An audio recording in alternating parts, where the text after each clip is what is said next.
حل مجموعة من المشاكل اللي ممكن تقابلنا في واجهة برنامج السيفل 3 دي أو الأوتوكاد. أول مشكلة هتقابلنا هي إن إحنا ما نلاقيش الكوماند لاين، والكوماند لاين ممكن نقفله من خلال أمر اسمه كوماند لاين هايد. مجرد ما عملت كده هتلاقي إن الكوماند لاين بيظهر لي الرسالة دي بيختفي خلاص، مش موجود الكوماند لاين. طب أنا عايز أظهره تاني، بقول له كوماند لاين، بكتب له كده كوماند لاين، بس مجرد ما بكتب كوماند لاين بيظهر معايا تاني. المشكلة التانية اللي ممكن تواجهنا هو الفايل تاب. يعني هنا أنا فاتح أكتر من مشروع، أكتر من تاب. مثلا حابب أتنقل من مشروع لمشروع، فهو مجرد إن أنا بضغط على التاب كده بيتغير معايا الإيه، بيتغير معايا الفايل. طيب لو الفايل تاب دي اختفت، بتختفي إزاي؟ برضه في الكوماند لاين بتكتب فايل تاب، تختار هنا فايل تاب كلوز، فبيقفل معاك الفايل تاب، ما عادش موجود. طب أنا عايز أظهرها تاني، بكتب له بس في الكوماند لاين فايل تاب. القوائم المنسدلة اللي هي فايل وإيديت وفيو اللي موجودة في السيفل أو في الأوتوكاد، لو أنا عايز أخفيها بضغط هنا على السهم ده وبقول له هايد منيو بار، خلاص اختفت. طب عايز أظهرها، بضغط هنا وأقول له شو منيو بار. شو منيو بار نفس الإيه، نفس المكان، بس بيغير من هايد لشو منيو بار. طبعا هنا في الجنب في قائمة اسمها قائمة التول سبيس، ممكن أقفلها من هنا وممكن أفتحها تاني من هنا. القائمة فيها 4 تابوبات، عندي التول بوكس والسيرفي والسيتنج والبروسبكتور.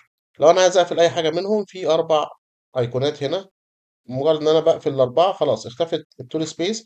انت هنا مش بتنشطها. طب انا عايز انشطها، على الاقل افتح تاب من دول. هنا فتحت البروسبكتور مثلا، هنا نفس الكلام.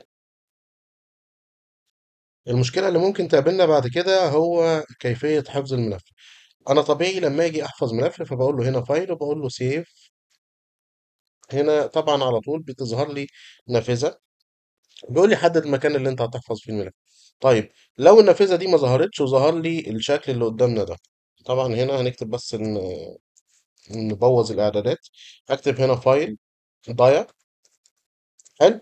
الفاليو اللي موجودة هنا واحد، بكتبها صفر وبقول له انتر. لما اجي اعمل دلوقتي سيف فبقول له فايل وبقول له سيف سيف. هنا بيقول لي حدد المكان اللي انت هتحفظ فيه، وجايب لي هنا زي مسار كده على الديسكتوب او على الجهاز بتاعي. طيب انا المفروض ان انا بقى اقعد اكتب له مثلا هو يحفظ في سي ويندوز سيستم 32 درونج 2. المفروض ان انا عايز اغير الكلام ده، الموضوع بيبقى فيه صعوبة شوية. طب عايزين نرجع للامر بتاعنا، برضه باجي هنا اكتب في الكوماند لاين فايل ضايع، واكتب له الفاليو دي واحد واقول له انتر. دلوقتي لو جينا عملنا فايل سيف بتظهر معانا الايه، الواجهة اللي نقدر نحفظ من خلالها او نحدد مكان الحفظ من خلالها.